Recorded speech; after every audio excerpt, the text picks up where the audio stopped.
Hi class, today I wanted to talk to you about a controversial topic. According to Chelsea Green Publishing, the world's leading publisher on books on the subject of sustainable living, Americans consume 26% of the world's energy. 26! And our demand is constantly growing. We are consuming so much energy that this year's August 8th was coined as Earth Overshoot Day, meaning we finally use more resources and services through overfishing and overharvesting than nature can regenerate. We're emitting more carbon dioxide than nature can sequester. We've officially surpassed Earth's limit. I've been following the news about our energy crisis for quite some time now, and honestly, you should too. News about our energy crisis is plastered everywhere. It was one of the major debating points in the presidential election this month. It is a topic covered in so many textbooks because it impacts everything from economics to environmental science, and the research on the topic could fill a library. There is only one planet in the entire universe that we know of that we can live in, and we are currently destroying it. However, there is one promising solution to fix everything and to reverse our negative effects. It's a topic that makes the media cringe, and environmentalists and politicians alike shy away from the topic because of the general public's apprehension of it. But I am here today to persuade you to give nuclear energy another chance. It's clean, it's safe, and it's already happening. So just how clean is nuclear energy? Well, here's a graph from the National Center for Policy Analysis, which, by the way, is a nonprofit, nonpartisan organization whose mission is to review government regulations and fabricate free market alternatives for public policy problems. As you can see, according to their research, nuclear waste of nitrogen oxides and sulfur dioxide is not only minuscule, it's non-existent. These chemicals are worse than carbon dioxide. This is what causes smog, and it's basically what air pollution is made of, and it also causes acid rain. But in regards to carbon dioxide, or greenhouse gas emission, the World Nuclear Association informs us that nuclear energy produces less carbon dioxide than wind and solar.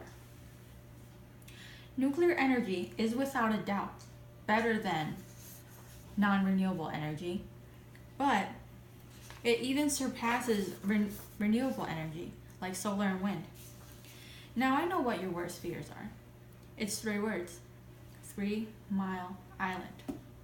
According to a government website, everything that could have gone wrong at a nuclear power plant went wrong at 3 Mile Island. However, nuclear technology has grown by leaps and bounds since the incidents of Chernobyl and Fukushima.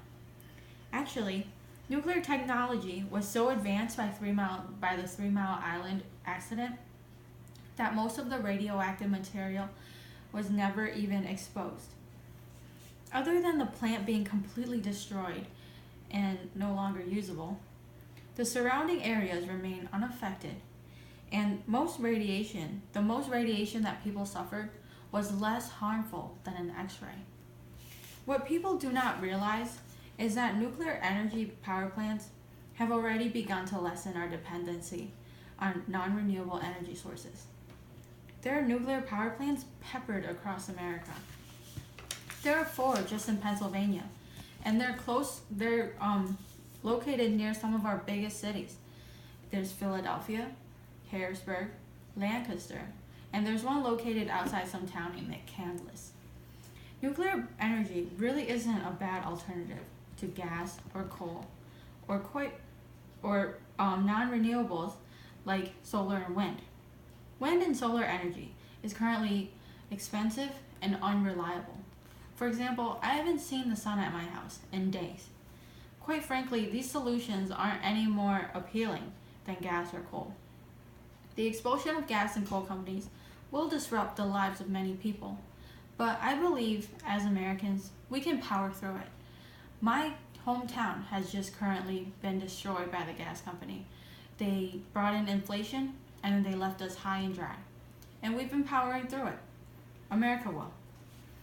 Leonardo DiCaprio aired a documentary the other day about raising awareness on the condition of our planet. Yet, not once did he mention the possible solution of nuclear energy to solve our problems. This negligence of the subject needs to stop. My only wish for you is to leave this discussion with a little bit more awareness and to be a bit receptive to the idea of nuclear energy. We've gone over 50 years of nuclear energy in America without a single American death or negative health effect. Americans need to know that we already have all the answers to our problems if we are willing to accept nuclear energy. Over in France, nuclear energy makes up 75% of their electricity. They have so much of it, and it's so cheap that they can export it to their neighbors for a profit, making them the world's largest exporter of electricity. That could be us. Think of what that could do for our economy, and think of what that could do to save our planet for our future generations. Thank you, and have a good day.